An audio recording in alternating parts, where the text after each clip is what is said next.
Je crois que notre génération doit savoir que la bête de l'événement est là. Et elle arrive. La bête de l'événement est là. Et elle arrive. La bête de l'événement est là. Quand le vaccin contre la Covid va arriver, faut-il le rendre obligatoire? D'abord, prenons en compte le cas de tous ceux qui ne peuvent pas être vaccinés pour des raisons médicales, des allergies ou autres problèmes. Il faudra bien leur faire une place dans la société malgré cette impossibilité. Ensuite, pour les autres, ceux qui se méfient de ce qu'on leur inocule, ceux qui tombent souvent dans le complotisme, il faut être coercitif, mais plus malin peut-être qu'une obligation de type militaire. On ne va pas mettre les gens en prison. Eh bien, instaurons donc une règle. Si vous n'êtes pas vacciné, vous ne pouvez plus aller au restaurant, vous ne pouvez plus aller au théâtre, vous ne pouvez plus prendre l'avion. Vous êtes de vous-même retiré de la vie collective, vous êtes auto-confiné. Il faudra avoir son certificat de vaccination comme un laissez-passer pour être dans la société. Cela permettra sans doute de faire comprendre à chacun que le vaccin, ce n'est pas seulement l'intérêt particulier de tous ceux qui peuvent être victimes de la maladie, c'est l'intérêt général, c'est l'intérêt supérieur de la nation.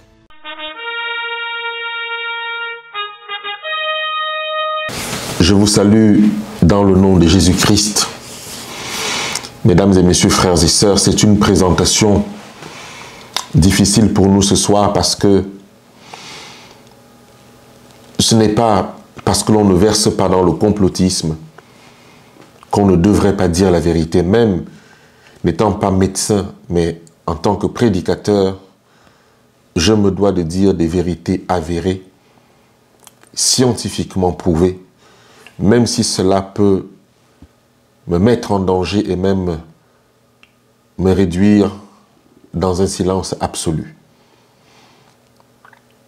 C'est la raison pour laquelle nous allons parler ce soir du coronavirus, la Covid-19 et le vaccin. Nous avons parlé du rôle des trois esprits impurs qui rassemblent les lois de la terre pour la grande polémique, la grande guerre. Et nous l'avons vu dans le livre d'Apocalypse 16. Alors je vous invite à la prière pour que le Seigneur nous aide. Notre Père, merci parce que tu as préservé la parole. Merci pour les informations que tu nous envoies. Si nous devons faire le choix, Seigneur, permets-nous de faire un choix selon toi. Et si on doit nous l'imposer, Seigneur, occupe-toi de tes enfants, comme tu l'as toujours fait, car tu n'as jamais abandonné ceux qui te sont destinés. Seigneur, reçois la gloire et permets-nous de comprendre. Et s'il y a des erreurs au nom de Jésus-Christ, je te prie de les corriger. Que la gloire te soit rendue au nom de Jésus-Christ. Amen. Que savons-nous du coronavirus? Nous remarquons d'abord que la chrétienté en général se tait sur ce sujet et sur cette épidémie, ou pandémie d'ailleurs, sur cette épidémie.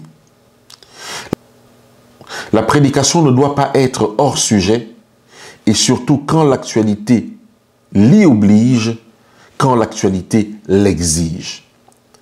La prédication étant aussi prophétique, l'esprit de prophétie nous parle du fait qu'un prédicateur qui ne parle que d'un seul sujet est un esprit mal équilibré. En effet, dans son livre Témoignage pour l'Église, volume 1, et dans son chapitre 56, Esprit mal équilibré, voici ce qui est écrit. Certains d'entre eux concentrent, elle parle ici des prédicateurs, leur esprit sur un sujet, à l'exclusion de tout autre. Ils sont des hommes d'une seule idée. Toute leur force se porte sur un seul sujet. Ils perdent de vue toute autre considération. Leur thème favori occupe sans cesse leur pensée et revient continuellement dans leur conversation. Chaque fois qu'il se présente un argument à l'appui de leur thèse, ils s'en saisissent et en parlent si longtemps qu'on se fatigue de les écouter. En réalité, elle nous fait comprendre dans cette citation que un prédicateur doit être polyvalent. Il doit parler de tous les sujets qui se trouvent dans la Bible. Il n'y a pas de spécialisation pour un prédicateur guidé par le Saint-Esprit. C'est pour cela que nous allons parler de ce sujet. Même si je ne suis pas médecin, d'ailleurs, un médecin viendra répondre à toutes vos questions sur ce sujet dans la réponse aux questions que nous allons préparer sur le sujet, justement, de la médecine en rapport avec le coronavirus. Alors, pour entrer dans notre sujet, mon frère, ma sœur, je t'invite à lire 1 Chronique 12, verset 32. 1 Chronique 12, verset 32 dit ceci. Des fils d'Issachar, ayant l'intelligence des temps pour savoir ce que devait faire Israël. Des fils d'Issachar, ayant l'intelligence des temps pour savoir ce que devait faire Israël. Au moment où cette pandémie est en train de connecter les rois de la terre pour se préparer à la grande polémique ou le nouvel ordre mondial, la Bible déclare qu'en Israël, au temps des chroniques, il y avait une tribu ayant l'intelligence des temps pour savoir ce que devait faire Israël. Et cette tribu était essentielle pour David parce qu'elle faisait partie des vaillants guerriers qui se sont attachés à David pendant la vie du roi Saül. Quand David s'est enfui de la face du roi Saül, parmi les guerriers qui l'ont suivi, il y avait la tribu d'Issachar qui avait l'intelligence des temps. Nous avons besoin de connaître les temps comme cette tribu et de savoir ce qu'Israël doit faire dans des temps comme ceci. C'est pour cette raison que la Bible déclare que le manque de connaissance n'est bon pour personne. Proverbe 19, verset 2. Le manque de connaissance n'est bon pour personne. Et celui qui se précipite, celui qui précipite ses pas, tombe dans le péché. Si nous rejetons cette connaissance que Dieu nous donne, il est écrit que Dieu nous rejettera aussi. Le manque de connaissance n'est bon pour personne. Mais à la fin des temps, la Bible déclare que la connaissance augmentera, l'intelligence augmentera. C'est pour cette raison que nous devons suivre l'exemple de cette tribu d'Issachar qui avait l'intelligence des temps pour savoir ce que devait faire Israël. Daniel 12, verset 4 confirme ceci. Quant à toi, Daniel, tiens ces paroles secrètes et marque le livre du sceau, du secret, jusqu'au moment de la fin. Beaucoup seront perplexes, mais la connaissance augmentera. Beaucoup seront perplexes, mais malgré tout, la connaissance augmentera. On pourra parler des sujets dont on ne pouvait pas parler en ce temps-là. Et donc, à la fin des temps, l'Église doit avoir ce rôle, ou encore l'Église a ce rôle des fils d'Issachar, c'est-à-dire étudier les temps et de dire à la nation ce qu'elle doit faire. L'intelligence des temps. Dire au peuple ce que le peuple doit faire. Pendant qu'il y a la panique générale, une Église qui a l'intelligence des temps doit pouvoir dire au peuple et à la nation ce qu'elle doit faire. Le monde attend de l'Église de Dieu une réponse et plus encore une direction. Le monde a des questions, mais qui doit répondre à ces questions? C'est l'Église de Dieu. Des écoles dans le monde ont fermé. Les industries, dans la panique de ce virus, ont fermé. Les magasins ont fermé. Certaines administrations même ont été mises en arrêt. Il y a un ralentissement de la production mondiale. Les hôpitaux sont submergés. Les frontières ont été fermées. Le monde a besoin de réponses. Et c'est pour ça que 1 Corinthiens 14, verset 22 le déclare. Par conséquent, les langues sont un signe non pour les croyants, mais pour les non-croyants. Mais voici ce qui nous intéresse dans ce texte. La prophétie, au contraire, est un signe non pour les non-croyants, mais pour les croyants. Lorsque le pharaon et les magiciens ne pouvaient pas répondre aux questions, ils se sont tournés vers Joseph, celui qui avait l'Esprit de Dieu, pour répondre aux questions de Pharaon et de ses magiciens. C'est pourquoi, étant fils d'Issachar, nous devons étudier les temps. Et en effet, dans Matthieu 24, versets 32 à 33, il est écrit « Instruisez-vous par une comparaison tirée du figuier. Dès que ses branches deviennent tendres et que les feuilles poussent, vous connaissez que l'été est proche. De même, quand vous verrez toutes ces choses, sachez que le Fils de l'homme est proche à la porte. » Car souvent, Jésus l'a dit, nous sommes le sel de la terre. Nous sommes le sel de la terre. Alors, que savons-nous vraiment du coronavirus? C'est vrai que nous avons connu des virus. Il y a eu la peste, le sida dans nos temps modernes, Ebola.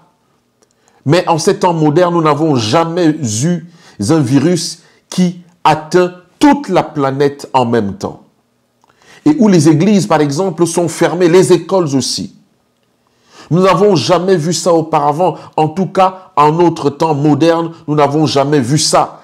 Quelque chose qui impacte toute la planète presque au même moment et en même temps. C'est pour cette raison que Osée 4, verset 6 nous dit « Mon peuple est détruit parce qu'il lui manque de la connaissance. Puisque tu as rejeté la connaissance, je te rejetterai. Tu ne pourras plus exercer la fonction de prêtre pour moi. De même que tu as oublié la loi de ton Dieu, j'oublierai aussi tes enfants. » En réalité, l'ignorance de la connaissance de Dieu tue. Mais l'ignorance des vraies informations tue également au plus haut niveau. D'où ce mouvement de panique générale. N'oublions pas que la Bible déclare dans Apocalypse 12 qu'il y a eu guerre dans le ciel. Et le terme guerre ici est traduit par polémique, c'est-à-dire querelle, dispute, information. En d'autres termes, cette guerre est une guerre d'information. Qui devons-nous croire? La Bible telle que Dieu a annoncé les choses à l'avance, ou alors des informations qui nous viennent du grand serpent, le Léviathan, à travers les trois esprits impurs qui sont le paganisme, le catholicisme et le protestantisme apostat. Qui devons-nous croire? Car cette information contre information. Alors, que savons-nous du coronavirus? Nous pouvons dire que le coronavirus a toujours existé et qu'il y a plusieurs sortes de coronavirus. C'est pourquoi dans certains produits d'hygiène et de désinfection, nous voyons les mentions que c'est aussi contre le coronavirus. Et ça, c'est dans les produits, par exemple, souvent ménagers ou de désinfection des années 2015 déjà. Vous voyez la mention que c'est aussi contre le coronavirus. Mais il ne s'agit pas de ce coronavirus dont on parle maintenant. Et certains animaux portent le coronavirus depuis toujours. Et d'après les scientifiques, ce n'est pas un coronavirus qui infecte l'homme et qui aurait été dangereux pour lui. Mais le coronavirus, celui que les scientifiques appellent aujourd'hui la COVID-19, a été étudié et les scientifiques nous disent que la COVID-19 a deux souches. La souche du corona et du STRAS. Mais les scientifiques sont divisés sur les origines de la COVID-19. Ils sont tellement divisés que nous les profanes, nous sommes troublés. Écoutez cet extrait de RMC sur les origines de la Covid-19 en date du 20 avril 2020. Écoutez les experts, le terrain. Donc on peut dire que le virus a été transmis probablement au départ de l'animal à l'homme. Bonjour, c'est Nicolas Poincaré. Bonjour, c'est Fabien Andrian Arisoa. Alors que la course au vaccin contre le Covid-19 occupe le devant de la scène, intéressons-nous aujourd'hui aux racines du mal. D'où vient le coronavirus? Le point sur l'enquête, c'est maintenant dans Expliquez-nous le monde.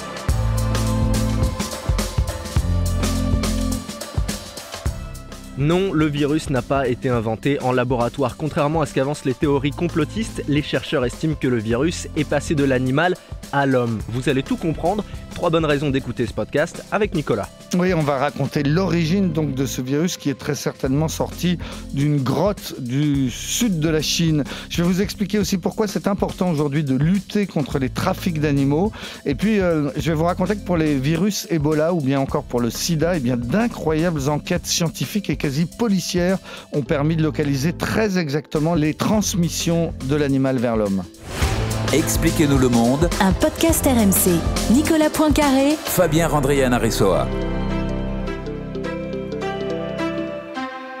Une enquête pour déterminer l'origine d'un virus, c'est un peu comme une enquête policière. Et petit à petit, l'étau se resserre. On savait que c'était en Chine, on savait que c'était à Wuhan. Et maintenant, on a même une petite idée encore plus précise, Nicolas, sur l'origine du virus. Oui, le scénario le plus probable sur l'origine du virus, il est très bien décrit par le professeur Didier Sicard, qui est un spécialiste de médecine interne, mais qui connaît aussi particulièrement bien le Laos. Il explique que à la frontière du Laos et de la Chine, il y a des grandes forêts primaires. Dans ces forêts, des grottes dans lesquelles on trouve des chauves-souris qui abritent depuis toujours, depuis des millions d'années, les chauves-souris ont des souches de coronavirus, jusqu'à 30 souches différentes pour une seule chauve-souris. Alors ensuite, lorsqu'elles meurent, ou bien lorsque leur bébé meurt, eh bien, les chauves-souris s'écrasent sur le sol et les cadavres sont aussitôt mangés, soit par des vipères, soit par des fourmis, et généralement par les deux. Ensuite, les fourmis, à leur tour, sont dévorées par les pangolins, des mammifères qu'on trouve dans cette région du sud-est asiatique et en Afrique. Ça ressemble à un lézard, mais ça n'a rien à voir puisque ce sont des mammifères et les mammifères donc mangent ces fourmis. Puis parallèlement, les chauves-souris, elles, vont se nourrir de fruits sur lesquels elles urinent et ces fruits sont mangés par d'autres animaux comme par exemple les civettes qui sont des chats sauvages. Et à l'arrivée, eh bien, tous ces animaux sont vendus au marché de Wuhan. Les animaux sont manipulés, sont dépecés par les vendeurs. Tout ça dans un nuage de tiques et de moustiques avec les urines de ces animaux qui peuvent se mélanger. Et à l'arrivée, eh bien, il suffit qu'un vendeur se soit frotté les yeux pour qu'à un moment, le virus passe de l'animal à l'homme. Celui qui cause la maladie qu'on appelle le Covid-19, il est semblable à 96% à celui des chauves-souris et à 99% au virus des pangolins. C'est pour ça qu'on estime que notre virus est issu de ces deux animaux-là. Mais d'autres scientifiques sérieux ne sont pas du tout d'accord avec cette première hypothèse et ils donnent des arguments qui ne sont pas à négliger. Je vous prie de regarder avec moi cet extrait de Sud Radio avec le professeur Montagnier. Et on accueille sur Sud Radio l'invité d'André Berkoff, le professeur Luc Montagnier, biologiste et virologue et prix Nobel de médecine en 2008. Bonjour professeur Montagnier. Bonjour. Bonjour, très heureux de vous recevoir ici à Sud Radio dans Berkoff dans tous ses états. Et ce qui est bien avec vous, c'est que depuis toujours, vous n'hésitez pas à sortir des sentiers battus, à penser en dehors de la boîte et à susciter les saines polémiques. Et on va pas reparler du sida et de tout ce que vous avez fait à l'époque pour le VIH et pour et contre le VIH, bien sûr.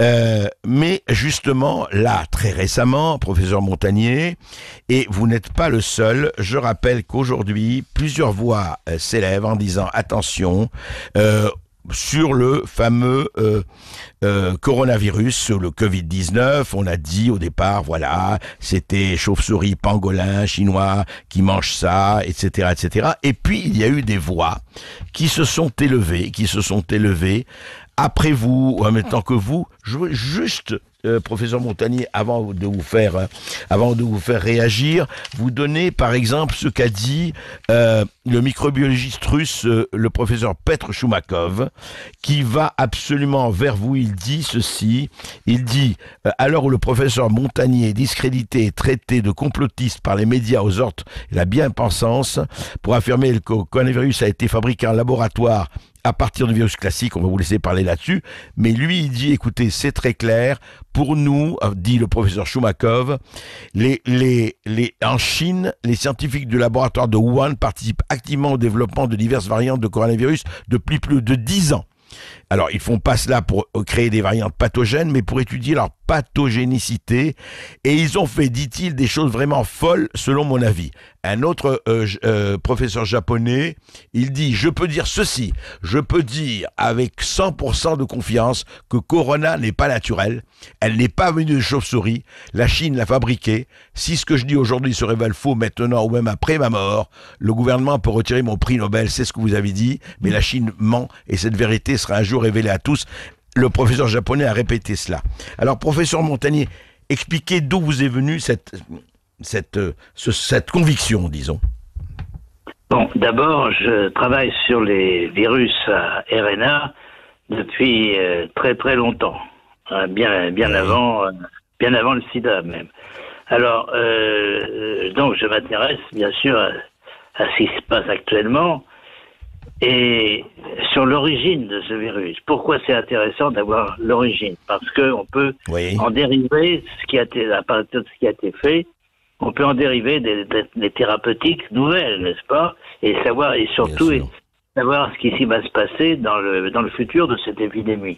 Donc c'est très important de connaître l'origine. Alors l'origine classique, c'est donc un marché aux poissons de la ville de Wuhan, où des animaux porteurs de ce virus étaient là et ont été achetés, mangés, etc.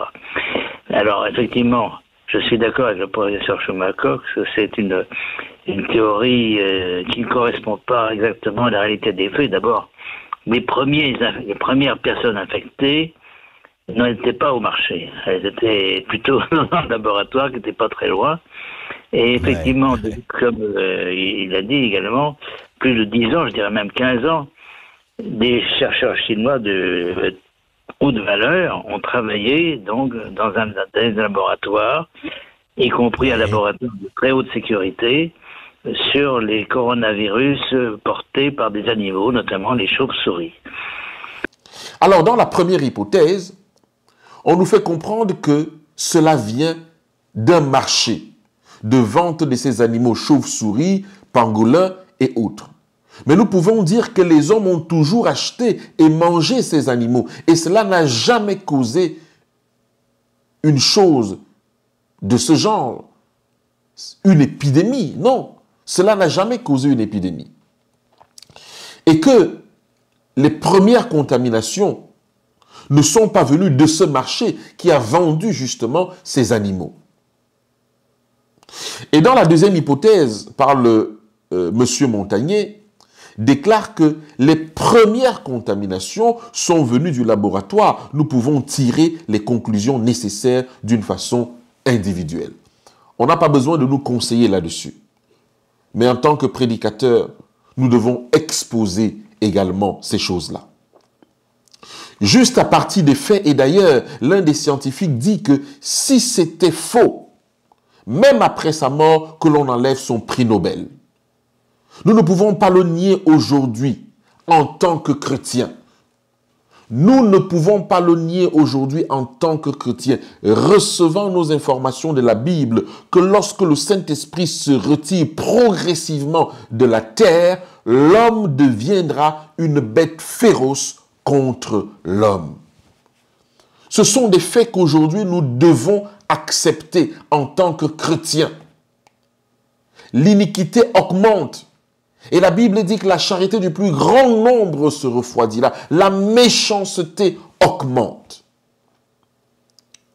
C'est ainsi que nous pouvons accepter, et nous devons l'accepter, que dans les dernières guerres des peuples contre d'autres, il y a la fabrication d'armes bactériologiques d'armes biologiques et d'armes chimiques. Cela est un fait. Et dans l'histoire, vous pouvez trouver cette résonance. Nous devons aussi accepter que les grandes puissances, les superpuissances vont utiliser la maladie comme arme pour contraindre des gens à faire un certain nombre de choses.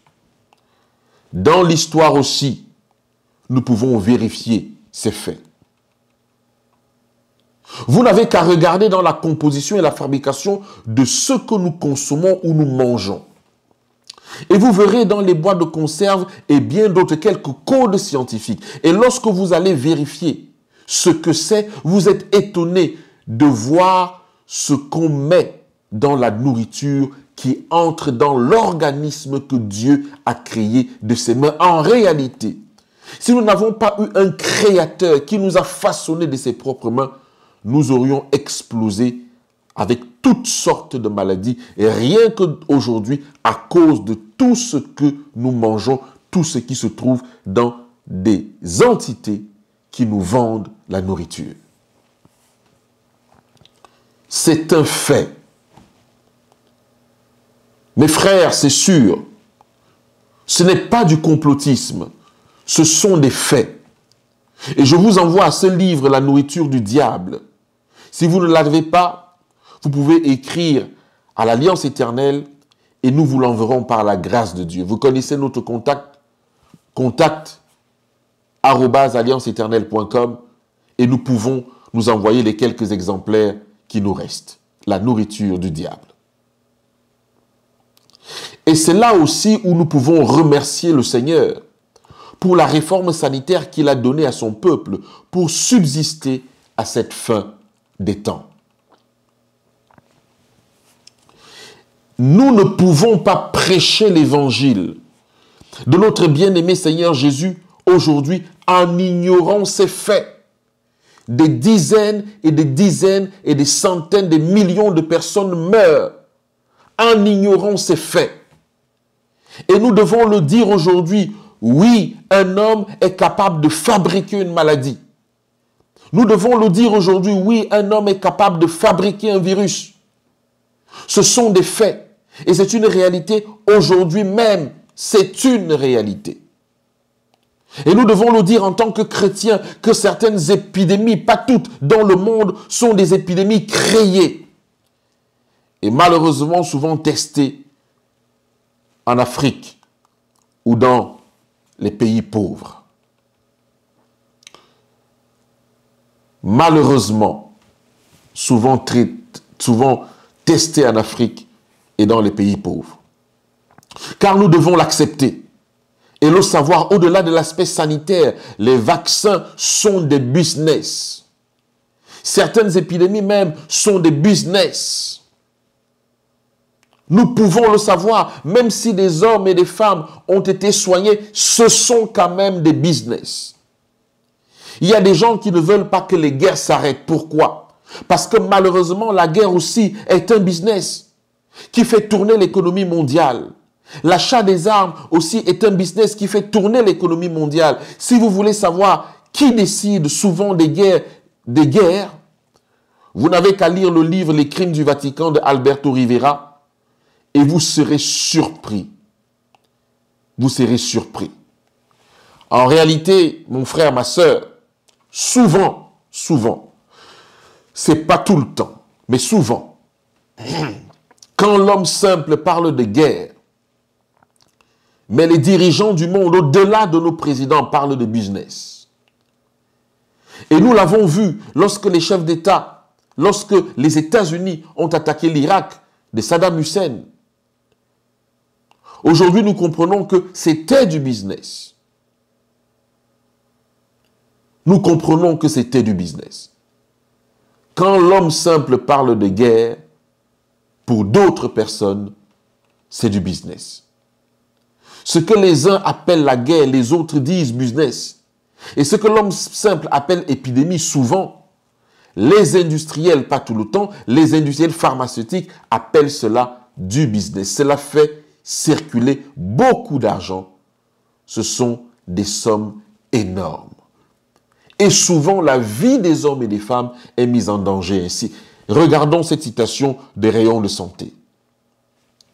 Une épidémie de crimes sévères actuellement, devant laquelle tous ceux qui ont la peur de Dieu sont frappés d'horreur. La corruption prévaut au-delà de tout ce que l'on pourrait décrire. Chaque jour apporte la nouvelle de conflits politiques, de fraude, de violence, de désordre, d'indifférence aux souffrances humaines, de meurtres atroces commis avec une abominable férocité. Chaque jour est témoin de la progression du crime, de la folie et du suicide. Qui oserait nier que les suppôts de Satan travaillent parmi les hommes avec une ardeur avancée à égarer et à corrompre les esprits, à souiller et à détruire les corps. Et la Bible déclare que dans le commerce mondial, il y a le commerce des esclaves et des âmes d'hommes. C'est de ça que nous sommes en train de parler. Humainement parlant, c'est inimaginable en 2020. Mais cela fait partie du business de la grande prostituée, la babylonienne, dont ce que nous disons, nous ne sortons pas de notre chapeau. Et Apocalypse 18, verset 13 le confirme.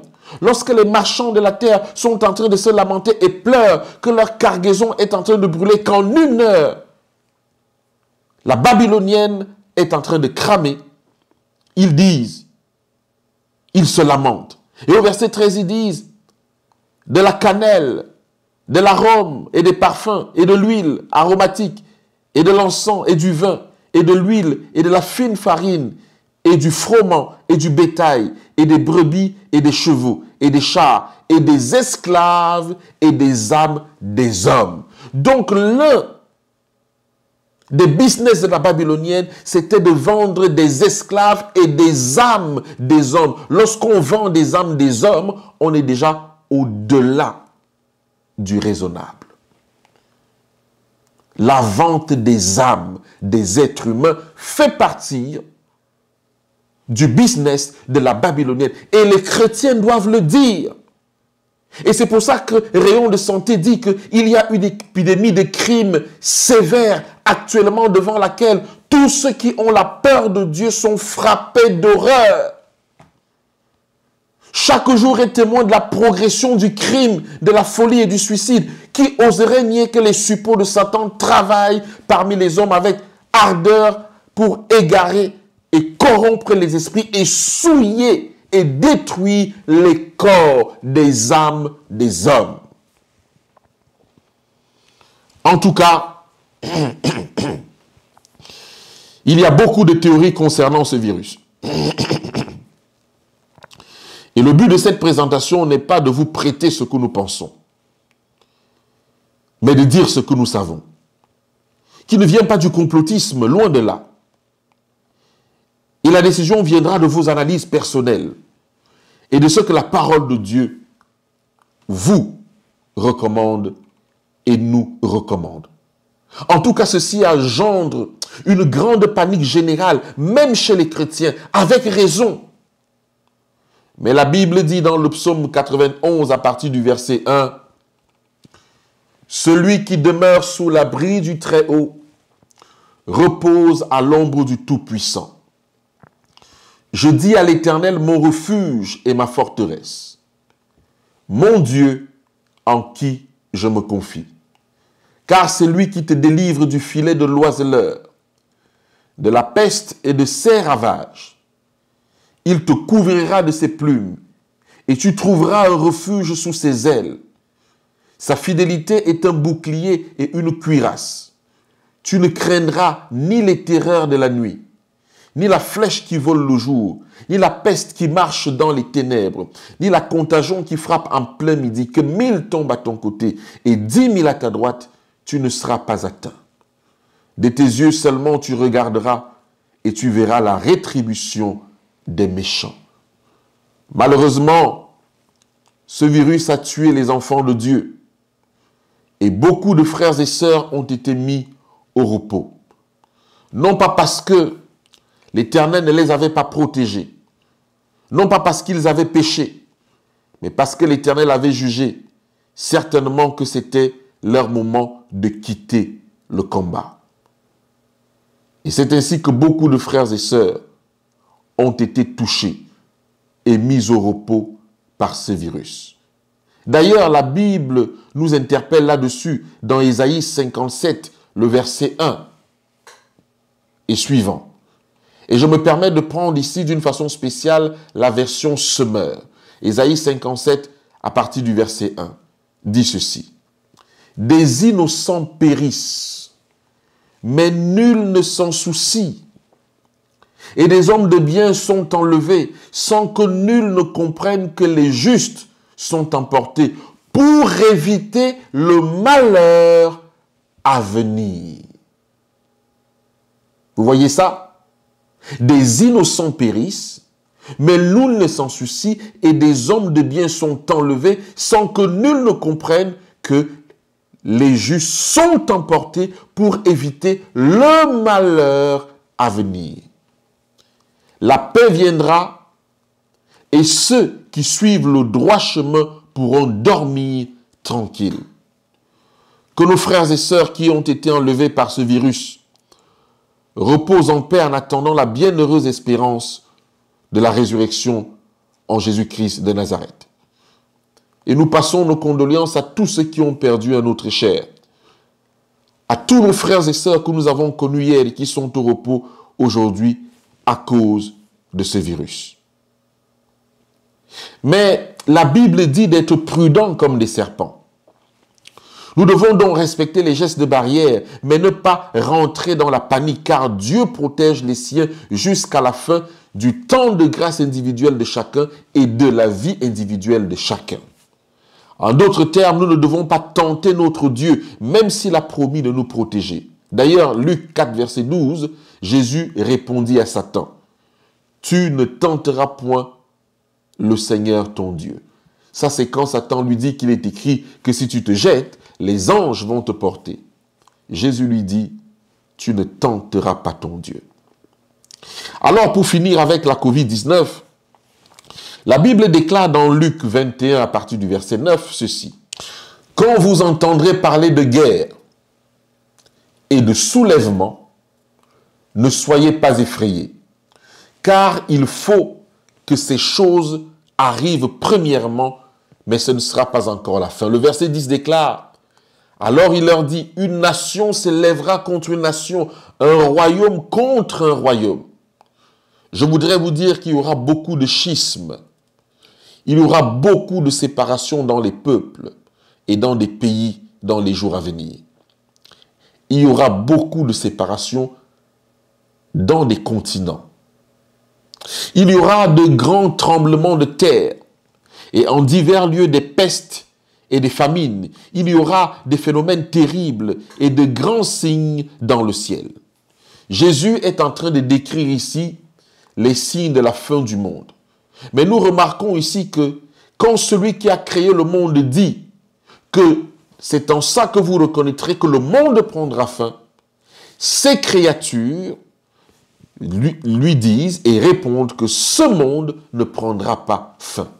C'est une totale contradiction avec la parole de Dieu. La parole de Dieu dit ce monde prendra fin et les hommes nous disent non, ce monde subsistera.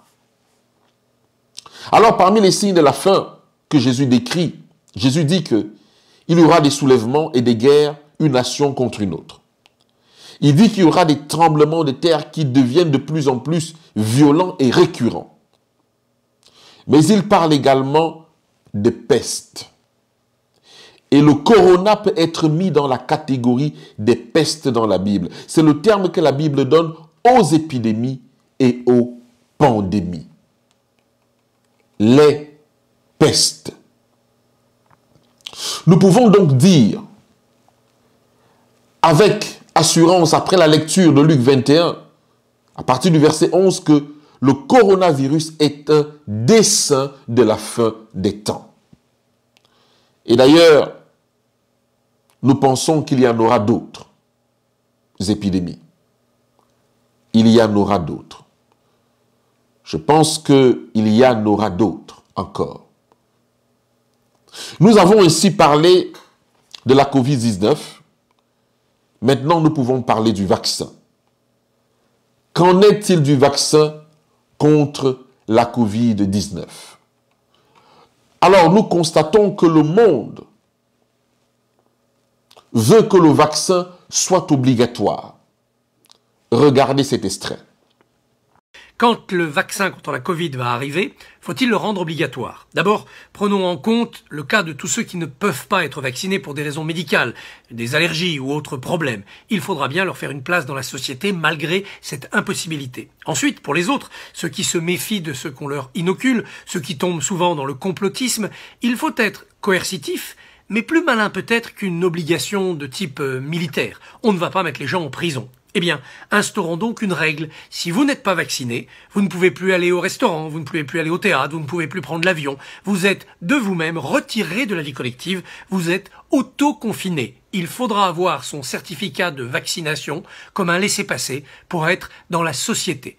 Cela permettra sans doute de faire comprendre à chacun que le vaccin, ce n'est pas seulement l'intérêt particulier de tous ceux qui peuvent être victimes de la maladie. C'est l'intérêt général, c'est l'intérêt supérieur de la nation.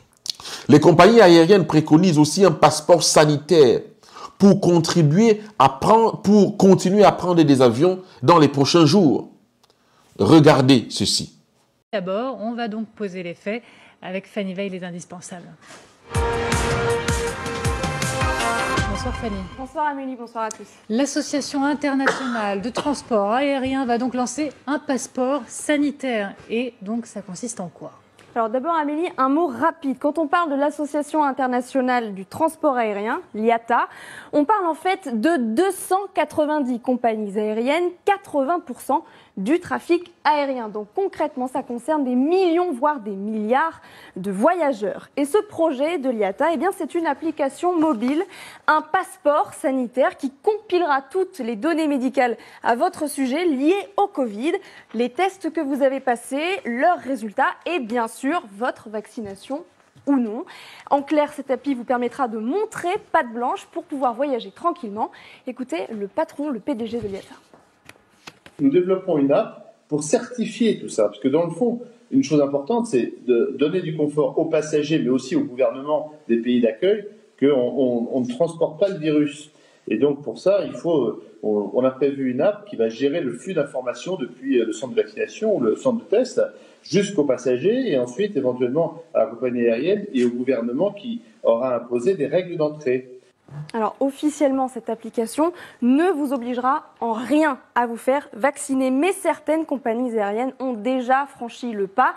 Exemple Qantas, compagnie australienne qui a déjà prévenu il y a quelques jours qu'elle refuserait de transporter les passagers non vaccinés. Alors certains médecins s'en alarment, s'opposent même au principe d'un passeport sanitaire. Écoutez le professeur Fontanet. J'y suis pas favorable parce que 1, ça va être très compliqué. 2, vous allez avoir des faux passeports sanitaires qui vont se créer à gauche et à droite. 3, on crée un précédent qui est quand même grave parce que on est en train de se dire d'accord, passeport sanitaire pour la Covid, mais pourquoi pas passeport sanitaire pour le VIH, pourquoi pas passeport sanitaire pour etc., etc. Vous voyez un peu le précédent qu'on est en train de créer. Donc, à titre personnel, j'y suis pas favorable. L'autre crainte, c'est de créer une société à deux vitesses, deux catégories de citoyens, les vaccinés et les non vaccinés, qui n'auront plus forcément les mêmes droits et qui ne se croiseront plus. Écoutez Gilbert Deray. Aucun pays dans le monde, avec ce qu'on vient de vivre, n'acceptera, s'il a contrôlé la Covid-19, ce qui va arriver, qu'un pays, quel qu'il soit, vienne sans être sûr qu'il ne lui rapporte pas la Covid. C'est fini ça. Mais oui, nous allons avoir des barrières qui, pour l'instant, sont celles du vaccin, avec un énorme problème qui est effectivement, je coche la case, je suis vacciné. La question qui se pose maintenant, c'est de savoir si ce système de passeport sanitaire pourrait être étendu à d'autres secteurs. Est-ce que, par exemple, un patron peut refuser d'embaucher quelqu'un parce qu'il n'est pas vacciné? Est-ce qu'un restaurant ou un bar peut refuser d'accueillir un client qui ne l'est pas non plus? Est-ce que, pour se rendre à la mairie ou à la poste, il faudra prouver qu'on ne présente aucun risque en disant qu'on est bien vacciné? En France, c'est pour l'instant illégal, mais la question se pose parce que si Emmanuel Macron a promis de ne pas rendre la vaccination obligatoire dans la loi, est-ce que finalement ce ne sont pas les individus eux-mêmes, la société qui va instaurer une sorte de discrimination entre vaccinés et non vaccinés? C'est en tout cas le risque que pointe notre éditorialiste Jean-Michel Apathy. Écoutez-le. Moi, ça me fait marrer parce qu'évidemment, le vaccin ne sera pas obligatoire, mais enfin, il sera fortement conseillé. Hein. Je l'ai souvent dit, mais vous dirigez un restaurant, vous avez 10 employés, vous n'allez pas dire aux employés, vous êtes libre de vous vacciner. Hein. Vous allez leur dire, si tu veux travailler, tu te vaccines. Hein. Enfin, la politique ne peut pas déclarer les choses obligatoires, mais la société va le faire à sa manière. Alors question d'autant plus, Amélie, que ce système de laissez-passer sanitaire, il existe déjà en Chine. Il ne prend évidemment pas encore en compte la vaccination, mais l'état de santé global des Chinois. Ce système, c'est ce fameux QR code vert, jaune ou rouge qui témoigne du risque que vous présentez ou non de faire circuler le virus. Le code vert est devenu pour les Chinois un sésame indispensable, la clé pour entrer dans les transports publics, les espaces publics. Peut-on imaginer que ce code vert ne soit ensuite attribué plus tard qu'aux personnes vaccinées? Eh bien, c'est une possibilité. Merci beaucoup, Fanny, et merci, comme tous les soirs, aux équipes derrière ce travail. Mais le président de la République française a déclaré que le vaccin ne sera pas obligatoire, du moins pour l'instant. Regardez. Les premiers vaccins, sous réserve des résultats des essais cliniques, pourront être administrés dès la validation des autorités sanitaires compétentes. Un comité scientifique sera chargé du suivi de la vaccination. Un collectif de citoyens sera aussi mis en place pour associer plus largement la population. Et je tiens à ce que celle-ci se fasse dans un cadre totalement transparent. La vaccination doit se faire de manière claire, transparente, en partageant à chaque étape toutes les informations, ce que nous savons comme ce que nous ne savons pas. Et je veux aussi être clair, je ne rendrai pas la vaccination obligatoire. Mais pourquoi finalement cette grande polémique autour de ce vaccin? Voici une explication. Les vaccins contre le coronavirus ont été annoncés par différentes firmes pharmaceutiques. Ces vaccins ont été conçus en moins d'1 an. Quand on sait que la plupart du temps, il faut des années à ces mêmes firmes pour concevoir un vaccin, beaucoup s'inquiètent. Est-ce que ces vaccins sont fiables ? Dure un vaccin, entre le début de la recherche et le produit fini, il faut en général entre 5 à 12 ans. Le vaccin d'Ebola par exemple a mis 5 ans pour être développé et celui de la varicelle 30. Pour le vaccin contre le coronavirus, il y a eu une véritable course contre la montre et ce temps a été réduit à quelques mois à peine. Mais pourquoi est-ce si étonnant? La création d'un vaccin passe par différentes phases. D'abord par une phase exploratoire. On essaye de comprendre la maladie, trouver ses composants et quelle mini-molécule la fera déclencher une réponse immunitaire. Ensuite, la phase préclinique. Les vaccins sont d'abord étudiés en laboratoire et testés chez l'animal. S'ils sont concluants, on passe alors aux tests cliniques qui se dérouleront en 3 phases où on teste le vaccin sur des patients volontaires. Après ces 3 phases, le vaccin doit encore être approuvé par les autorités de santé européennes et ou nationales.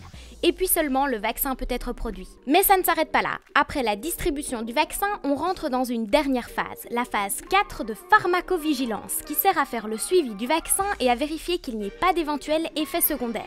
Cette phase dure tant que le vaccin reste commercialisé. Donc, en résumé, 1. On fait des recherches sur la maladie, 2. On fait des tests en laboratoire et sur les animaux, 3. On passe aux 3 phases de tests cliniques sur les humains, 4. Si le vaccin est validé, on le produit, mais on continue de surveiller ses effets. Toutes ces étapes prennent du temps, parfois des années pour une seule étape. Du coup, comment explique-t-on qu'il a été possible de créer le vaccin contre la Covid-19 dans un temps aussi record? Et en cas d'effet secondaire, que va-t-il se passer? Regardez cet extrait. Je pense que les dégâts du confinement, les dégâts de la crise sanitaire d'aujourd'hui sont incommensurables par rapport à d'éventuels effets secondaires qui pourraient arriver avec ce vaccin. À part qu'on les connaît pas. Enfin, vous me faites rire tous. Vous dites d'éventuels effets secondaires. Le problème, c'est qu'on les connaît pas. Oui, mais... Et si les effets secondaires sont plus graves que le Covid? Mais on pourra... Qu'est-ce que vous viendrez nous dire sur le plateau? Cynique, mais on pourra toujours faire demi-tour. On pourra toujours faire machine arrière. C'est-à-dire faire machine arrière? C'est-à-dire qu'à un moment, si on dira on arrête la vaccination. On arrête la vaccination. Et tant pis pour tous ceux qui ont été vaccinés. Mais de toute façon, ces gens-là seraient, par hypothèse, peut-être décédés du Covid. Quitte à mourir, autant mourir du vaccin. On va faire... Vous comprenez donc avec nous que ce n'est pas un problème facile à aborder et à résoudre. Et que le pays est divisé, le monde est divisé et partout, il y a des désaccords. D'ailleurs, je vous propose cet extrait du Brésil pour vous montrer comment les Brésiliens aussi se mettent en grogne justement à propos du vaccin. C'est l'information de la nuit. Le Brésil suspend ses essais de vaccins chinois après un incident grave. Peu de détails à ce stade, mais cette nouvelle pourrait nourrir la défiance d'une partie de la population. Début novembre, des centaines de Brésiliens sont descendus dans les rues de Sao Paulo pour protester contre le projet de rendre obligatoire ce futur vaccin contre le coronavirus. Je ne suis pas contre le vaccin. Je suis contre la façon dont il est produit et imposé. Alors que scientifiquement, rien n'est prouvé.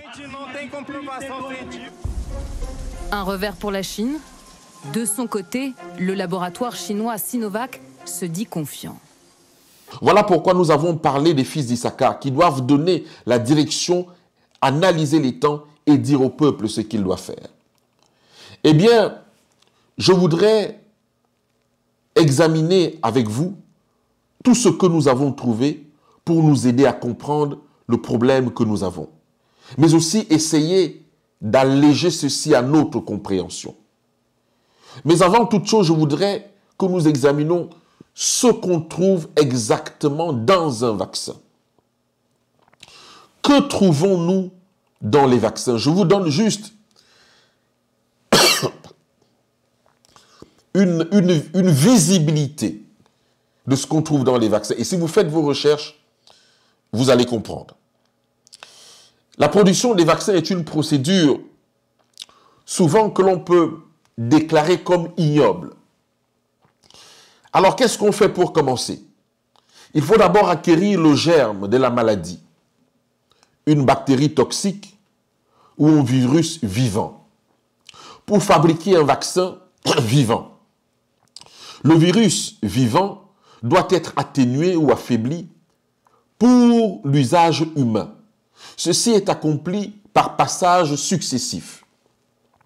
En passant, excusez-moi, à travers les tissus animaux plusieurs fois pour réduire sa puissance.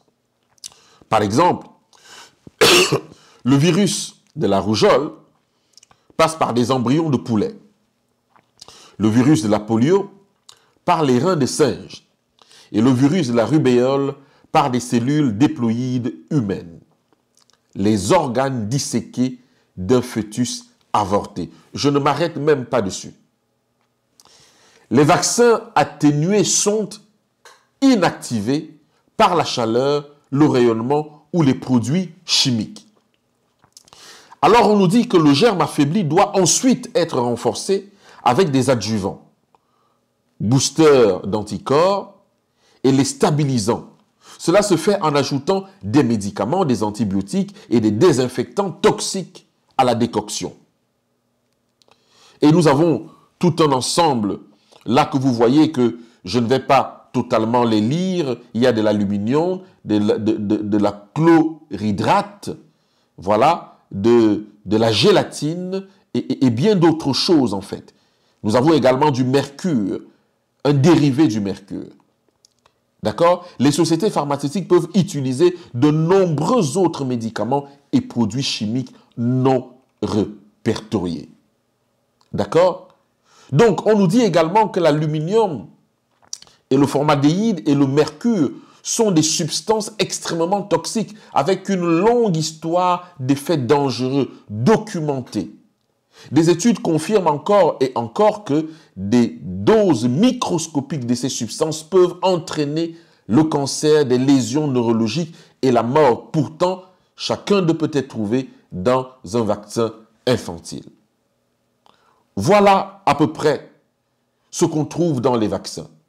Mais on nous dit également qu'en plus des additifs délibérément planifiés, des matières imprévues peuvent contaminer les injections, par exemple lors du passage successif des virus à travers des cellules animales, l'ARN et l'ADN animaux. Matériels génétiques étranges sont transférés d'un hôte à un autre parce que cette matière biologique est injectée directement dans le corps. Les recherches indiquent qu'elle peut changer notre constitution génétique. Alors, ce que je viens de vous lire là, nous allons le comprendre dans la suite tout à l'heure, que cela peut changer notre constitution génétique. Alors, qu'est-ce que nous avons trouvé au niveau de la vaccination? Je voudrais vous lire un extrait de Wagener. Vous avez la référence, qui dit, s'exprimant sur le projet de la loi sur la vaccination devant la Chambre des communes, M.T. Bailey a déclaré qu'il y a un an, il était fortement en faveur de la vaccination, mais l'enquête sur la question et la lecture des rapports du gouvernement mirent le doute dans son esprit. Et il commença à croire qu'il n'avait pas bien compris la situation et que l'assainissement, l'isolement et la propreté des gens feraient plus que détruire la variole, que de donner la variole de la vache ou quoi que ce soit d'autre. C'est sans aucun doute la vision correcte. Mis à part les mérites de la vaccination comme moyen de prévention de la maladie, il est évident que cela seul ne sauve pas une personne de la variole. Les habitudes de vie qui invitent à une telle visite ne peuvent être expiées par une inoculation occasionnelle. Pas plus qu'un homme ne peut violer les lois de la santé et pourtant espérer la retenir au moyen d'une pilule périodique. Et ça, c'est Wagener qui nous l'explique. Maintenant, pour faire court, pour ne pas vous citer tout ce qu'on a trouvé dans les magazines Ministry depuis plusieurs années qui confirment le fait de la vaccination avant de lire la déclaration officielle de l'Église, nous avons cette citation de la vaccination contre la variole de Robinson, l'un des secrétaires de Madame Ellen White en date du 12 juin 1931, alors qu'elle est morte en 1915, a écrit ce qui suit concernant l'attitude de Madame White à l'égard de la vaccination. Parce qu'aujourd'hui, beaucoup de personnes disent « oui, Madame White s'est vaccinée ». Alors, nous parlons bien de la variole. Et vous allez voir que ce n'est pas la même chose que les vaccins qu'on est en train de nous proposer. Nous avons traversé une étape terrible. Alors, qu'est-ce que Robinson écrit? Nous croyons à son témoignage. Vous demandez des informations précises et concises sur ce que Sir White a écrit sur la vaccination et le sérum. Cette question peut être répondue très brièvement, car jusqu'à présent, nous n'en avons aucune trace. Elle ne les a mentionnés dans aucun de ses écrits. Vous serez toutefois intéressé, nous dit Robinson, de savoir qu'à un moment où il y avait une épidémie de variole dans les environs, elle-même a été vaccinée et a exhorté ses assistants, ceux qui étaient en relation avec elle, de se faire vacciner. Et Robinson nous dit, en franchissant cette étape, Sir White a reconnu le fait qu'il a été prouvé que soit la vaccination immunise contre la variole, soit elle atténue considérablement ses effets si on tombe malade. Elle a également reconnu le danger d'exposer les autres s'ils ne prennent pas cette précaution. Mais regardez ce qu'elle dit dans Spiritual Gift de certains ingrédients aujourd'hui que l'on trouverait dans le vaccin. Regardez ce qu'elle dit. Elle dit, dans Spiritual Gift, elle dit ceci. Le mercure, le calomel et la quinine ont amené leur lot de malheur que seul le jour de Dieu révélera pleinement. Seul le jour de Dieu révélera pleinement. Les préparations à base de mercure et de calomel administrées dans le système conservent toujours leur puissance toxique tant qu'il reste une particule. Ces préparations empoisonnées ont détruit des millions de personnes et laissé des malades perdurer sur la surface de la terre dans une existence misérable. Tous sont mieux sans ces préparations dangereuses. Ils sont victimes de préparations toxiques qui ont été dans de nombreux cas administrées pour guérir une légère indisposition qui, après 1 ou 2 jours de jeûne, aurait disparu sans médicaments. Mais les mélanges toxiques administrés par ces médecins les ont amenés à leur ruine. Spiritual Gift, volume 4, page 139, le point 2. Nous voyons donc que, effectivement, Madame White a été vaccinée sur la variole. Mais nous voyons que nous n'avions pas encore dépassé une certaine étape aujourd'hui. Mais aujourd'hui, on nous parle de toucher à l'ADN, ce qui est déjà quelque chose de dramatique en soi. C'est pour cela que l'ARN utilisé dans le vaccin anti-Covid va incorporer des informations à notre ADN. Je ne sais pas si tout le monde comprend ce que ça veut dire. L'ARN utilisé dans le vaccin anti-Covid va incorporer des informations à notre ADN. Et justement, notre ADN est justement ce qui caractérise le genre humain. Si on incorpore des informations dans notre ADN, nous disons que notre ADN est justement ce qui caractérise le genre humain. En d'autres termes, qui touche et modifie notre ADN, touche et modifie le genre humain. Voilà ce que ça veut dire. Qui touche et modifie notre ADN, touche et modifie le genre humain. Nous touchons clairement à la création de Dieu. Nous touchons clairement à la création de Dieu. Il nous faut donc comprendre par là que tous les efforts supportés par la science depuis des dizaines d'années pour percer à tout prix le secret de l'ADN, le vaccin, va permettre de faire de nous des organismes génétiquement modifiés. Si tel est le cas, et que vraiment cela arrive, et que ça produise ce qu'on attend, alors ce vaccin va permettre de faire de nous des organismes génétiquement modifiés. Mon frère, ma soeur, ça te semble dur, mais je vous ai dit que, en tant que prédicateur, je me dois de dire ce que nous savons et qui ne vient pas du complotisme.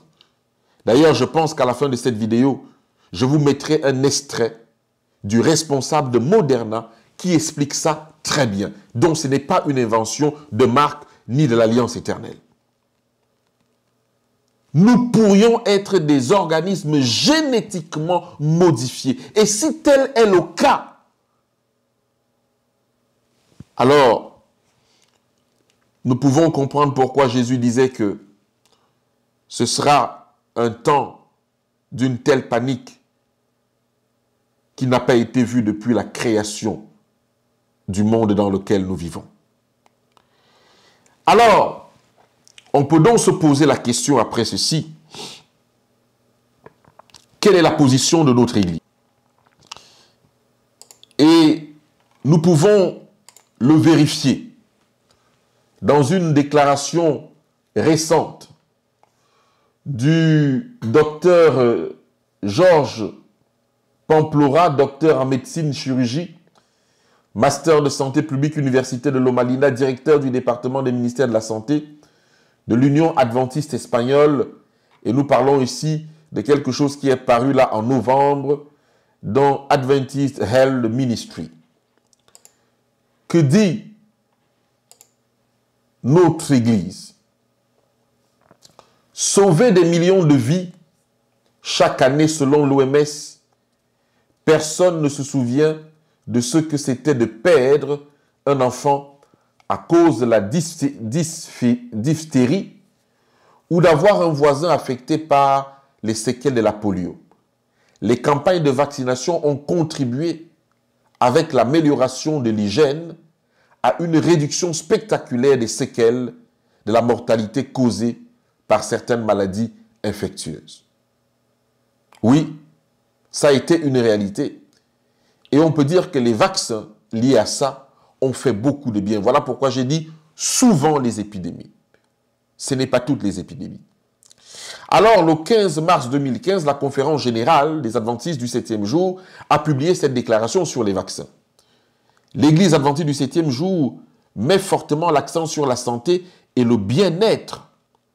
L'accent mis sur la santé par les adventistes est basé sur les révélations bibliques et les écrits inspirés d'Ellen White, cofondateur de l'Église, et la littérature scientifique évaluée par des pairs. C'est pourquoi nous encourageons une vaccination responsable. Écoutez bien le terme responsable. Et nous n'avons aucune raison religieuse de ne pas encourager nos adhérents à participer de manière responsable au programme de la vaccination, protectrice et préventive. Nous apprécions la santé et la sécurité de la population, y compris le maintien de l'immunité collective. Nous ne sommes pas la conscience des paroissiens individuels et reconnaissons, nous ne sommes pas la conscience du paroissien individuel et reconnaissons les choix individuels. Ceux-ci sont exercés par des individus. La décision de ne pas être immunisé n'est pas et ne doit pas être considérée comme le dogme de la doctrine de l'Église adventiste du 7e jour. De l'Église adventiste du 7e, de l'Église adventiste du 7e jour. Alors, il parle également dans cet article que je vous invite à lire en entier de la préoccupation concernant le nouveau vaccin. Voici ce que l'article nous dit. Le vaccin annoncé contre le coronavirus SARS-CoV-2 causant la COVID-19 soulève des préoccupations, notamment les suivantes. Et il nous l'explique. Sa technologie innovante, c'est la première fois qu'un vaccin à base d'ARN messager de l'acide ribonucléique sera produit, capable de déclencher la production d'anticorps dans l'organisme contre la protéine de pointe à travers laquelle le corona se lie aux cellules. Son développement, en un temps record, selon une étude de l'Université de Pennsylvanie, États-Unis, il faut en moyenne 10 ans pour développer un vaccin. Le record est actuellement détenu par le vaccin contre les oreillons qui était prêt dans 4 ans. Le vaccin contre le VIH qui cause le sida, bien qu'il s'agisse d'un virus très différent du SARS-CoV-2, n'a pas encore été réalisé après près de 30 ans de recherche. Le développement d'un vaccin en un an rend difficile l'évaluation à la fois de son efficacité et des effets secondaires possibles à moyen et à long terme. Il dit son efficacité contre les virus mutés. Les coronavirus subissent de fréquentes mutations dans leur code génétique compte tenu de leur capacité à se combiner avec d'autres virus. La même chose se produit avec les virus grippaux de la famille des myxorivirus. Une autre famille de virus à ARN, similaire au coronavirus. En raison de cette capacité à muter, le vaccin contre la grippe doit être reformulé chaque année. Le vaccin sera-t-il efficace contre les coronavirus SARS-CoV-2 mutés tels que ceux déjà détectés dans plusieurs endroits dans le monde? De cette capacité à muter, le vaccin contre la grippe doit être reformulé chaque année. Le vaccin sera-t-il efficace contre les coronavirus SARS-CoV-2 mutés tels que c'est déjà détecté dans plusieurs endroits dans le monde? Statut obligatoire et potentiel.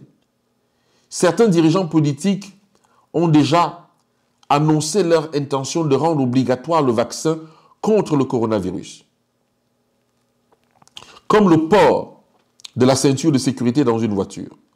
D'autres pays exigent déjà que leurs citoyens soient vaccinés avant la pandémie, comme la République tchèque et la Bulgarie, avec le droit à une protection sanitaire collective. En Espagne, aujourd'hui, le principe de l'autonomie de la volonté prévaut, qui reconnaît le droit d'accepter ou de refuser des thérapies ou des procédures médicales.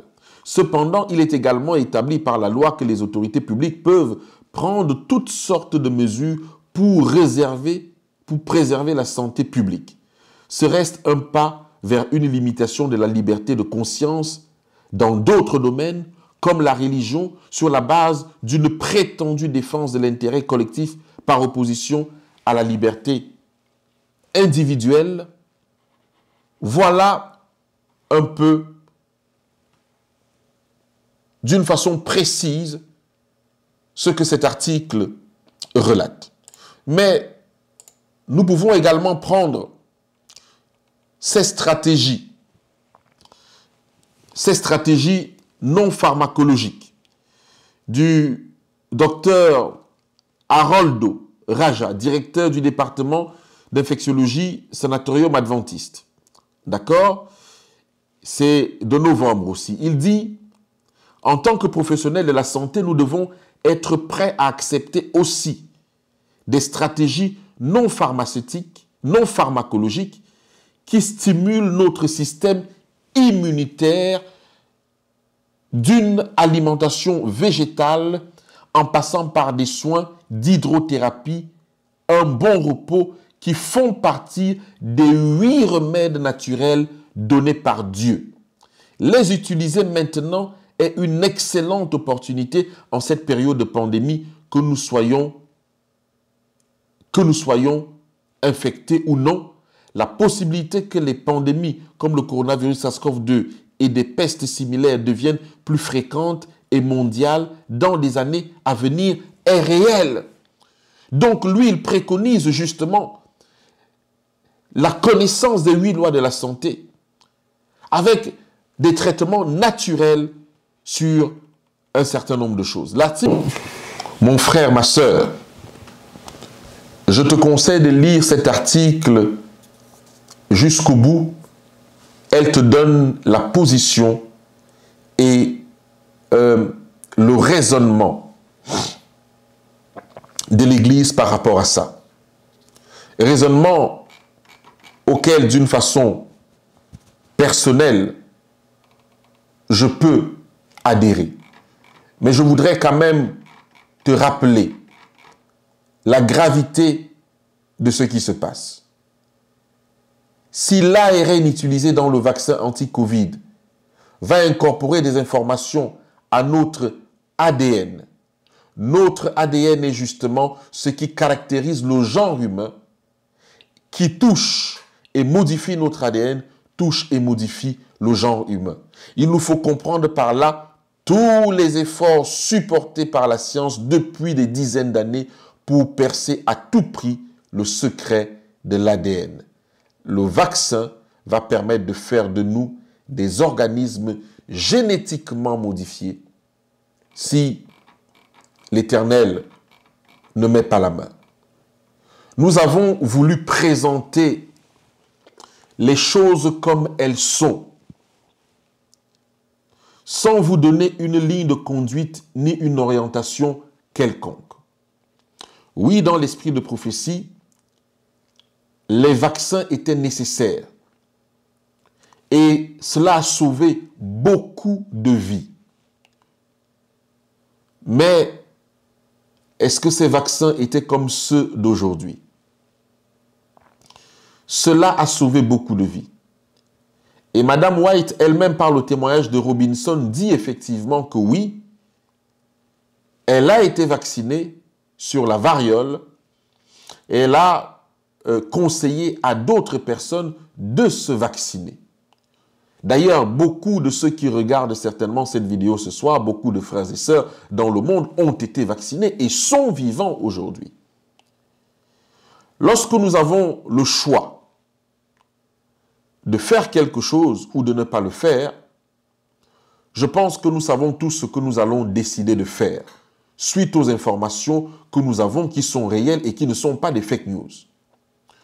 Mais lorsque ce ne sera pas une question de choix, si c'est le cas, alors nous prions l'Éternel d'abréger les temps comme il a promis, de telle façon que même les élus ne soient pas impactés. Nous croyons en la puissance du Saint-Esprit. Nous croyons à la protection totale des enfants de Dieu. Nous croyons en la puissance de la prière. Et l'Église a raison de dire que ce n'est pas un dogme ni une doctrine d'orienter et que chacun d'entre nous doit pouvoir prendre une décision à son âme et conscience. Nous avons les lois de la santé qui ont toujours fait du peuple de Dieu un peuple à part et reconnu mondialement pour ses procédés au niveau de la santé. Que le Seigneur nous vienne en aide dans les décisions que nous allons prendre. En ce qui me concerne personnellement, moi qui vous parle, je sais ce que je ferai. Que ceux qui accepteront de se faire vacciner ne soient pas marginalisés. Et ceux qui n'accepteront pas aussi ne le soient pas. Parce que lorsque vous avez quelqu'un dans votre maison qui est mort de quelque chose, surtout de cette maladie, et que vous l'avez vu et que vous l'avez témoigné, ce n'est pas la même chose. Mais nous savons aussi que la Bible déclare que notre corps est le temple du Saint-Esprit. Que Dieu, par son Saint-Esprit, nous accorde la foi de Jésus en ces temps de la fin. Que le Seigneur bénisse vos familles, que le Seigneur bénisse vos églises, vos groupes de maisons, vos cercles d'études, et qu'il nous prépare à entrer tous autant que nous sommes dans la chambre haute. Mes frères et sœurs, que la paix soit avec vous. Gardez la foi, quoi qu'il arrive. Gardons la foi. Nous aurons une séance de questions-réponses avec le docteur Nanette bientôt. Nous sommes en train de programmer cela pour qu'il puisse répondre à vos questions au niveau médical. Gardons la foi. Gardons la foi. Et si certains d'entre nous doivent entrer au repos, gardons la foi. Que le Seigneur nous vienne en aide et que la paix soit avec vous. Amen.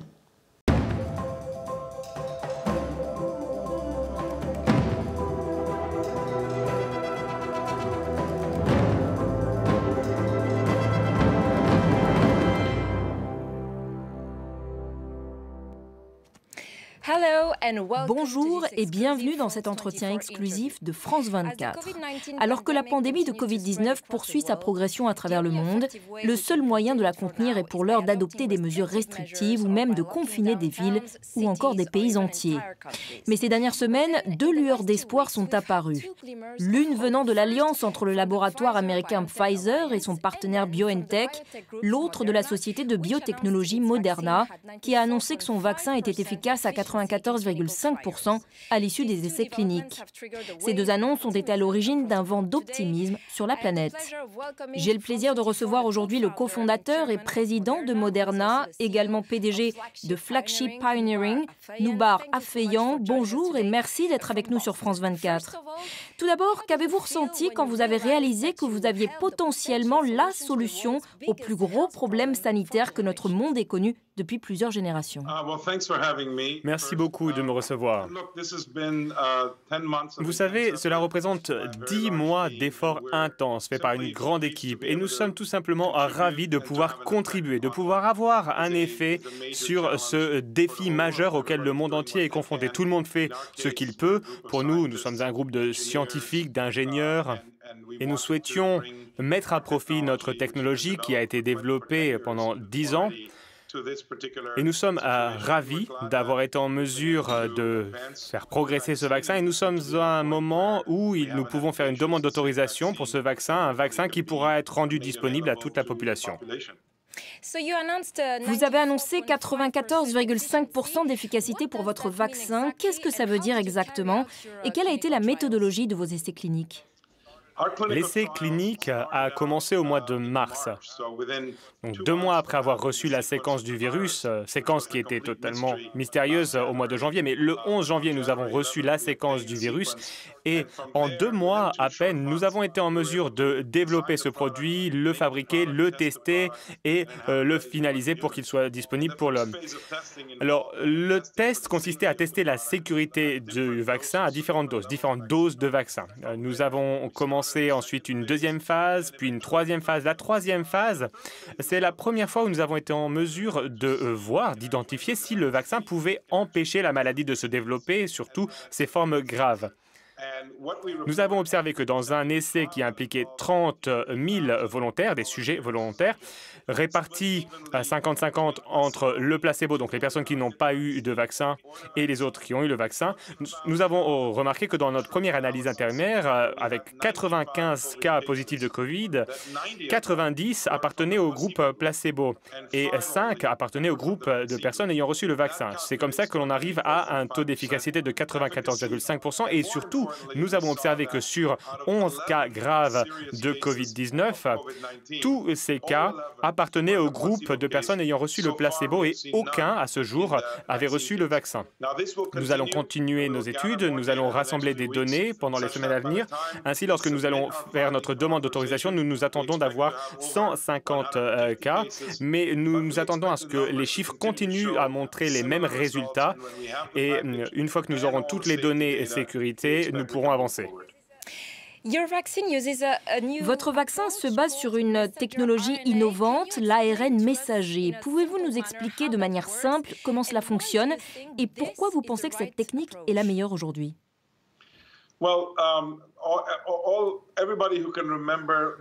Alors, si vous vous souvenez de vos cours de biologie, vous savez que le flux d'informations de base dans nos cellules, c'est que l'ADN stocke l'information. Les protéines s'occupent de l'activité de la cellule, c'est-à-dire que ce sont les protéines qui travaillent pour la cellule. Entre l'ADN et la protéine, il y a une structure qui s'appelle de l'ARN. C'est une copie de chaque partie qui doit être créée dans une cellule pour faire face à différentes situations. Cet ARN messager transporte l'information de l'ADN pour faire une protéine. Il n'y a pas de médicament ou de vaccin qui utilise l'ARN messager car c'est un type de molécule qui est difficile à utiliser. Il est difficile de travailler avec ces molécules et dans le corps humain, cela entraîne une réaction du système immunitaire. Cela signifie que le système immunitaire n'aime pas cette molécule. Pourquoi? Eh bien, c'est assez ironique, mais l'ARN compose ou est utilisé par les virus pour stocker de l'information. Dans le cas du coronavirus, le coronavirus utilise de l'ARN pour causer des dégâts. Et donc, lorsqu'une cellule voit cet ARN, normalement, traditionnellement, la cellule essaye de l'arrêter grâce au système immunitaire. Ce que nous avons réussi à faire, avec un travail de 10 ans, c'est protéger l'ARN, le modifier et s'assurer que l'ARN est compatible pour qu'il puisse se transformer en médicament et en vaccin.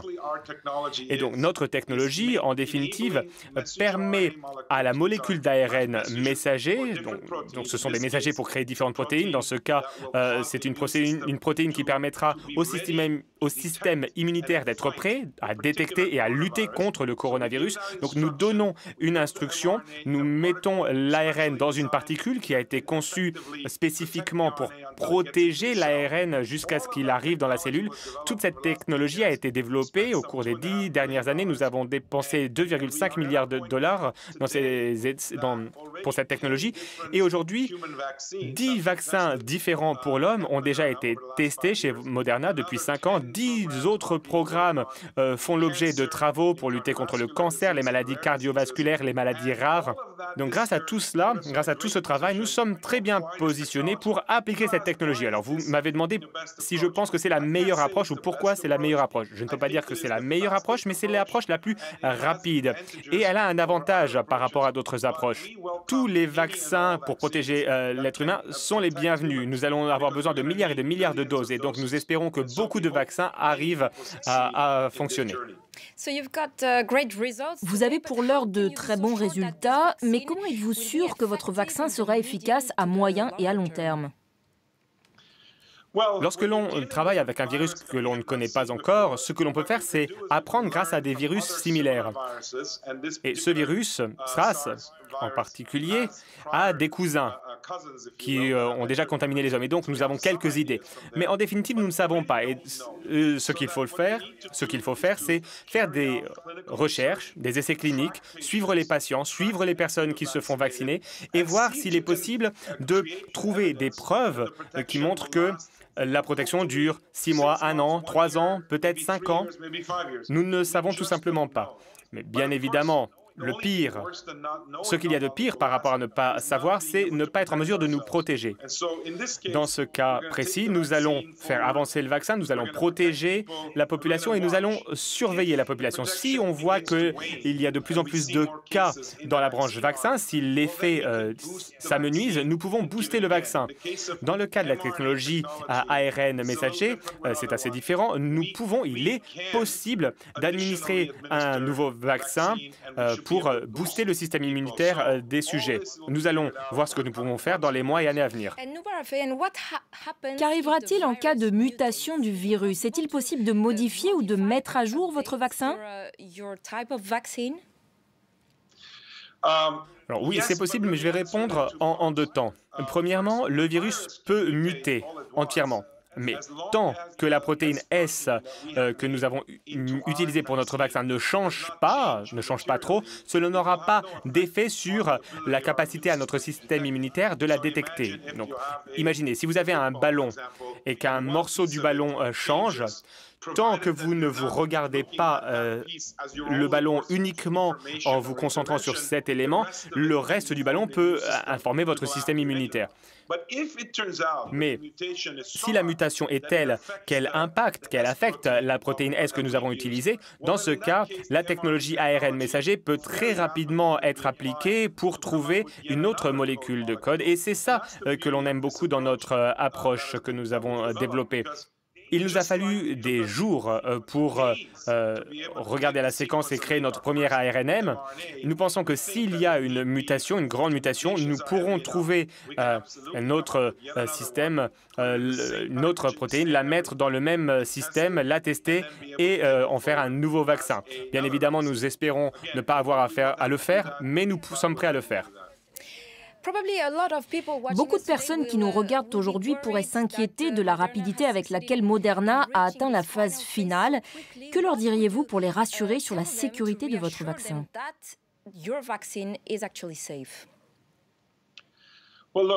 Lorsque l'on mène ce genre de travail, ce qu'il faut faire, c'est suivre les recommandations qui ont été établies sur la base d'années, de décennies de développement de vaccins.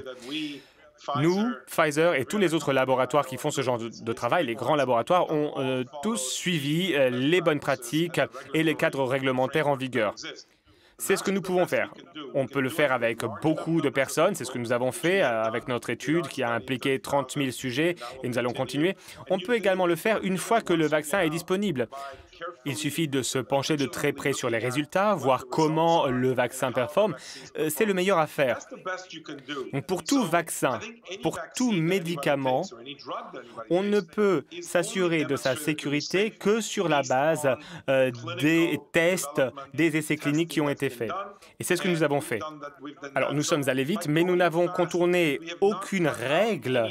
Nous avons fait preuve de rigueur, d'encore plus de rigueur. En effet, comme nous sommes en pleine pandémie, il y a eu des centaines de pères Dieu qui ont observé ce programme, qui ont observé de très près. Nous avons collaboré avec l'Institut national de la santé, entre autres, aux États-Unis, différents conseillers scientifiques.